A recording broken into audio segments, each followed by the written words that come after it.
বড় বৌমা একটা কাজ করতো, এই পাতার মাঝখানটা একটা সিঁদুরের টিপ লাগিয়ে এই দেয়ালটায় লাগিয়ে দিত, এই দেয়ালটা। হ্যাঁ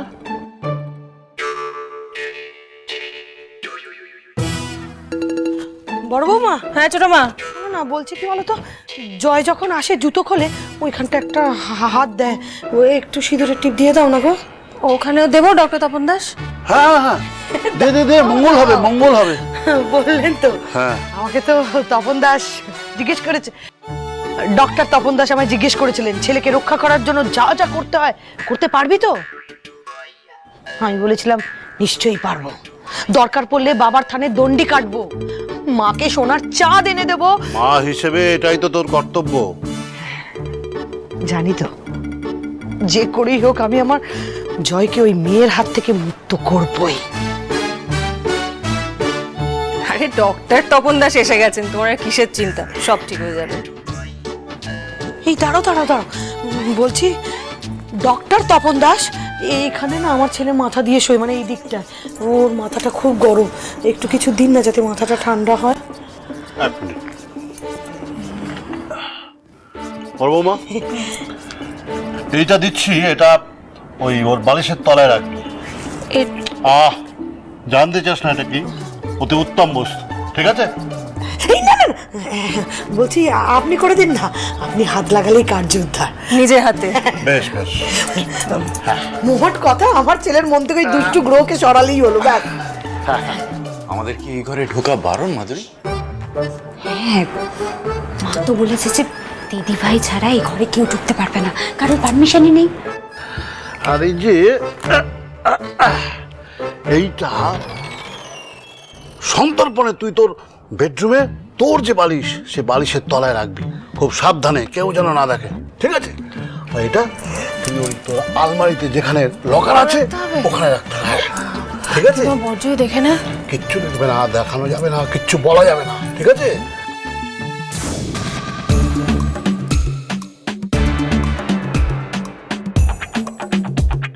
হেই, তোরা এখানে কি করছিস?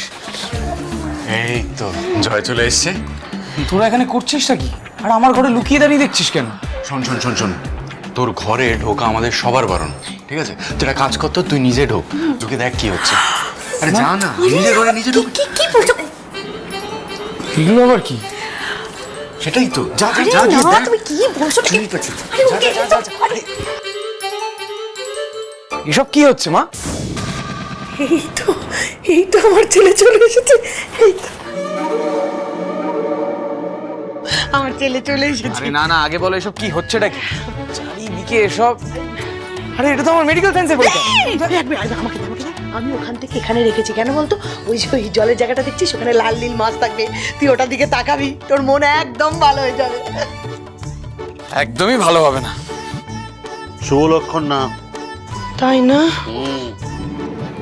উফ মা, এই বলছি শোন না বাবা, এই যে এই জলের জায়গাটা কেন রেখেছি, লাল নীল মাছ খেলা করবে, তোর দেখে ভালো লাগবে, মনটা ভালো হয়ে যাবে, কোনো বাজে আরে চিন্তা। এটাই তো বাজে চিন্তা, মাছগুলো তো দুদিন পরে মরে যাবে, আমার কি রোজ সময় হবে ওদেরকে খাবার দাবার? মা, বললেই হলো মরে যাবে, শুকলা থাকতে মাছ কিভাবে মরে আমি দেখব। শোন না বাবা, তুই তো অনেক দূর থেকে এসেছিস, একটু ফ্রেশ হয়ে নে, তোর ভালো লাগবে। আরে তার আগে আমার অনেক কাজ আছে, তোমাদের এসব আর কতক্ষণ চলবে? আমাকে একটু বেরোতে হবে। এই তো বেরোবো হয়ে গেছে, সব ব্যবস্থা হয়ে গেছে আমাদের। বলছি শোন না, তোর বাবা জ্যাঠারা বলছিল তোর ওই ডাক্তারের কি অনুষ্ঠান আছে সন্ধ্যাবেলা, কই আমাদের তো কিছু বললি না, নেমন্তন্ন করলি না, নিয়ে যাবি আরে না? না না, আজকে মূলত ডাক্তারদের ডাকা হয়েছে, বাড়ির লোকদের আজকে ডাকা হচ্ছে না। আরে মা, আরেকদিন তো পার্টিটা হবেই, তোমাদেরকে সেদিনকে নিয়ে যাবো।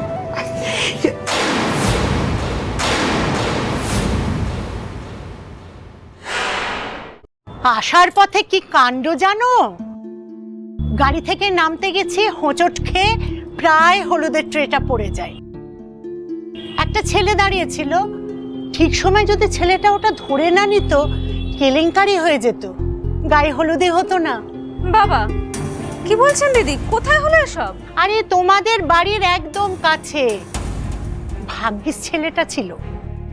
লোকাল ছেলে না? আরে লোকাল নয়, ও তো বললো কলকাতাতেই থাকে, সাথে একটা বাইকও ছিল, ও তো কলকাতায় চলে গেল।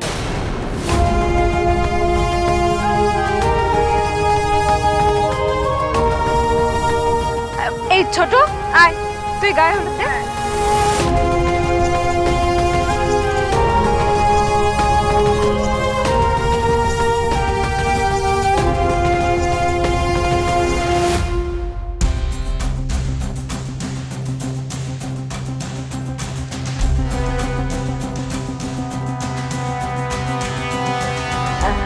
বলছি আপনার সঙ্গে না আমার একটু কথা ছিল। হ্যাঁ বলো। হ্যাঁ, তো আপনি যে ছেলেটার কথা বলছিলেন, কোনোভাবে কি এই ছেলেটা? হ্যাঁ এই ছেলেটাই তো, তুমি চেনো নাকি? ওটাইও বলছিল তোমাদেরকে চেনে। আচ্ছা, এই শুনুন বলছি যে ঠিক আছে, আর এই বিয়ে বাড়িতে এটা নিয়ে আলোচনা করার বিন্দুমাত্রও দরকার নেই। এই দেবু, হ্যাঁ হ্যাঁ আয়, তুইও গায়ে হলুদ দে। হ্যাঁ আয়, এই নাও।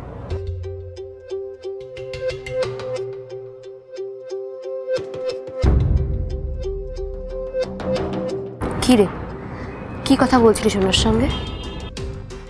ছেলেটাকে সেটাই জিজ্ঞেস করছিলিস তো? বল না, সেটাই জিজ্ঞেস করছিলিস তো? হ্যাঁ। কোনোভাবে ছেলেটা জয় নয় তো? ওই কি বাঁচিয়েছিল হলুদের বাটিটা? এটা কি নিয়তির ইচ্ছেতেই হচ্ছে, নাকি জাস্ট কোইন্সিডেন্স? কিচ্ছু বুঝতে পারছি না।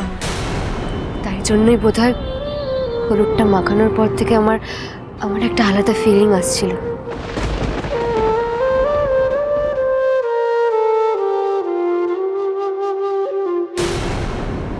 হাতে হলুদ লেগে আছে কেন? খেয়ে হাত ধুসনি?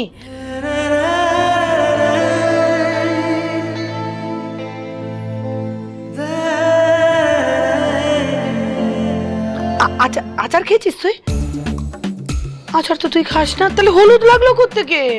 হলুদ কোথায়? হলুদ হলুদ লেগে আরে দাঁড়া দাঁড়া দাঁড়া, উফ, আমি তো বললাম এই ঘরে কাউকে না ঢুকতে বললাম তো। আরে আমার ভাইয়ের হাতে হলুদ লেগে গেছে, কোত্থেকে লেগেছে জানতে পারে? এই হলুদ লাগলো কি করে রে? হ্যাঁ কি? আরে রাস্তায় একটা কচুরি আলুর দম খেয়েছিলাম, সেটারই বোধহয় রং ওঠেনি। এইসব উল্টোপাল্টা দোকান থেকে তুমি খাবার খাও জয়? আরে তুই ডাক্তার, এসব জানিস যে ওরা দেখতে ভালো লাগবে বলে অনেক রং মেশায়, বুঝলি? আর খেয়ে নিলি তুই। আরে বাবা, একদিন খেলে কিছু হয় না। এই তোমরা এবার যাও তো, আমাকে বেরোতে হবে। ও মা, মা বলছিলাম কি, আমি না সেজ বৌদিকে ফোন করেছিলাম, তো সেজ বৌদি বলল এখন না রানীর গায়ে হলুদ হচ্ছে। তো এত দুঃখ দুঃখ মুখ করে কি বলার কি আছে? মাসিমণি, কারণটা শুনলে তো তুমি আরো খচে যাবে। তুই চুপ কর তো। গায়ে হলুদের কথা শুনে আমি কত খুশি হয়েছি বলতো। দেখ দেখ, এটা হচ্ছে ডক্টর তপন দাস জ্যোতিষীর জাদু। গাছ পুতলেন কি পুতলেন না, ফল হতে শুরু করে দিল। গায়ে হলুদ হচ্ছে মানে আর কয়েক ঘন্টার মধ্যে সিঁথিতে সিঁদুর উঠে যাবে। জয় গুরু, জয় গুরু, জয় গুরু। আমি পাগলের মতো ছুটে চলে এসেছি তোমার কাছে, শুধু তোমায় সরি বলবো বলে। সরি তো বলতে হবে না, আর কিছু বলবে না? खता हो गई मुझसे, कहा कुछ नहीं तुमसे। তোমার ভবিষ্যৎ যে নির্ধারিত হয়ে গেছে, তুমি যে বিয়ের ডিসিশন নিয়ে ফেলেছো, আমি তো তোমাকে না করতে পারি না। আমার তোমাকে না করার অধিকার নেই। তুমি আমায় সাহায্য করবে দুর্জয়?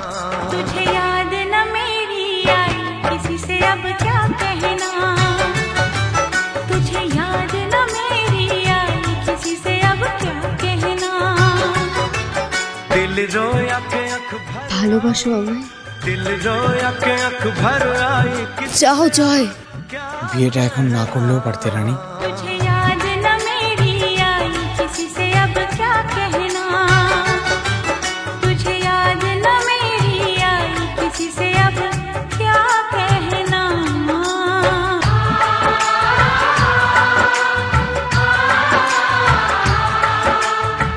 আমি একটা ইডিয়েট, না চেয়েও ফের একটা মেয়েকে এতটা ভালো লেগে গেল।